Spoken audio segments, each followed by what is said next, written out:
Dearest gentle readers, the social season is officially back. Corsets are tightened, masks are raised, and Bridgerton has once again chosen chaos. Welcome to Season 4, where romance is in the air, scandal is lurking behind every fan, and the spotlight finally turns to our second eldest Bridgerton, Benedict. And no, do not call him number 2. This season asks a very important question. What happens when a man who refuses to be defined by society finally meets someone who doesn't belong to it at all?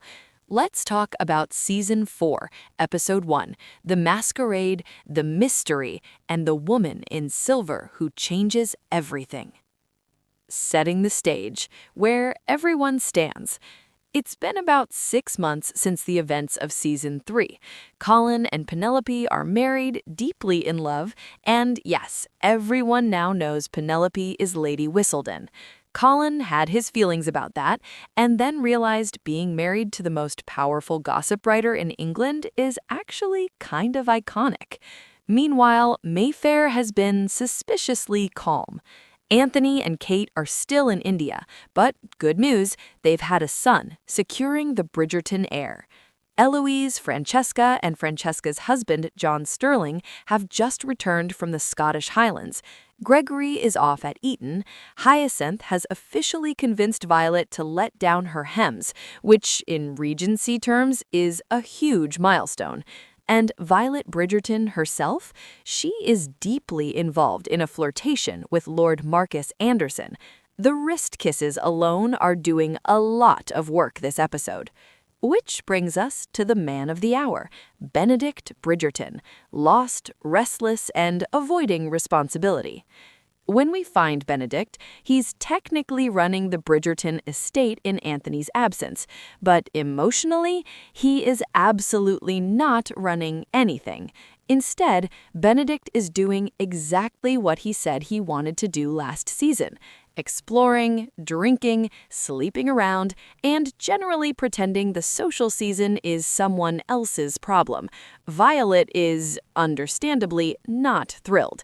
His debauchery is making him unreliable, and worse, his behavior could hurt his sister's marriage prospects, which to Violet Bridgerton is a 5-alarm fire. The worst possible mother-son encounter. As the family gathers to welcome everyone home, just in time for Violet's masquerade ball, Benedict is nowhere to be found. So, Violet does what no mother should ever do. She sends footman John to take her straight to Benedict's bachelor pad. The place is a disaster, and when she barges into his bedroom, she finds her son naked in bed with one woman, while another naked woman is passed out nearby. Benedict Bridgerton was busy. Violet is horrified, spiritually, emotionally, probably forever. And somehow, Benedict makes it worse by later reassuring her that these women aren't mistresses, just acquaintances, and that they take precautions. Sir, that is not comforting. Violet lays down the law. With the season beginning, Violet is done being patient. She tells Benedict it's time to get serious. It's time to find a wife. But Benedict isn't afraid of love. He's not confused like Colin was. He knows exactly who he is and exactly what he doesn't want. He tells Violet the women of the Ton have no zest for life, no curiosity, no spark beyond marriage. He says he's charting a more venturesome course. It sounds poetic, it sounds dreamy, and Violet knows it's completely unrealistic. She lets the argument go, for now, but she makes one thing very clear. He will attend her masquerade ball, on time, and he will behave like a gentleman.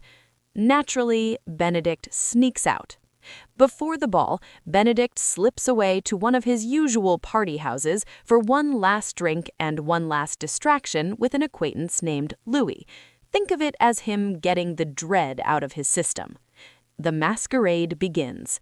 When Benedict finally arrives at Bridgerton House, the ball is already underway, and it is stunning. The entire space is drenched in Bridgerton blue, transformed to look like guests are dancing on the sky itself. Masks are everywhere, though let's be honest, no one is actually unrecognizable. Violet scores 2 major wins tonight, 1 hosting the first ball of the season, and 2 forcing Benedict, gin-scented and reluctant, to mingle with debutantes. And his fears are immediately confirmed.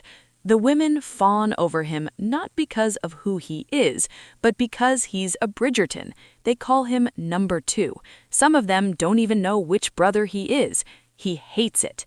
Enter the lady in silver. And then, everything changes. Across the ballroom, Benedict notices someone different, a woman in silver. She isn't scanning the room for prospects, she's not playing the marriage game, she's simply taking it all in, awed, joyful, present. When she tries to escape a persistent suitor, Benedict steps in. He asks her to dance. She admits she doesn't know how, so he offers to teach her. Out on the terrace, she refuses to give him her name or much of anything else about herself, but instead of frustrating him, it draws him in completely. He's never met anyone like her. This scene does everything it needs to do. The chemistry between Benedict and the lady in silver is immediate and effortless. He's charmed, she's perceptive. He reveals she didn't even know he was a Bridgerton when they first spoke, and that alone floors him. Then she reads him with frightening accuracy. She tells him he deflects attention onto others so no one looks beneath his surface, that shallow waters may be warm and pleasant, but asks, "Will you not wade out deeper with me?" Benedict opens up. He talks about feeling like an imposter, even in his own home, about being labeled number 2 for so long that he started believing it. It's vulnerable, it's intimate, and it's everything Benedict has been avoiding. He teaches her the waltz with breathtaking tenderness. He wants to kiss her, but stops himself. Instead, he removes her glove and kisses her wrist. Then the bells ring. Midnight.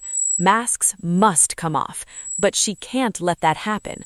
She runs, then turns back, kisses him fully, and disappears into the night. All Benedict is left with is her glove. He never even learned her name. The reveal. Who she really is. The truth comes quietly and heartbreakingly. Sophie Bake, the lady in silver, is a maid.